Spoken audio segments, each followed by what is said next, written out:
Masih ingat jelas saat pertama kali merasakan sensasi strike ikan. Waktu itu, matahari baru saja mengintip di ufuk timur, air danau masih tenang seperti cermin. Saya duduk di tepian, menggenggam joran yang diwariskan ayah dengan harapan besar. Tahu nggak sih? Ikan itu sebenarnya makhluk yang sangat sensitif. Mereka punya kemampuan khusus untuk mendeteksi getaran dan suara di air melalui organ yang disebut garis rusuk.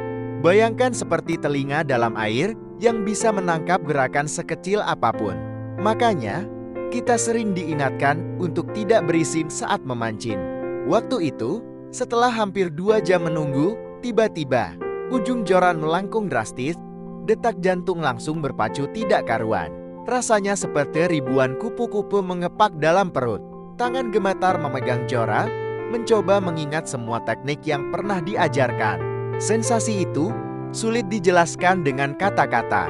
Bayangkan campuran antara excitement, takut, senang, dan grogi jadi satu. Seperti roller coaster emosi yang membuat ketagihan. Strike pertama itu mungkin bukan yang terbesar, tapi pasti yang paling berkesan. Sekarang, setiap kali memancing, saya selalu teringat momen itu. Meski sudah ratusan kali merasakan strike, tapi yang pertama itu rasanya berbeda. Seperti cinta pertama yang tak terlupakan. Mungkin itulah yang membuat memancing jadi hobi yang begitu adiktif. Dan tahu apa yang paling seru?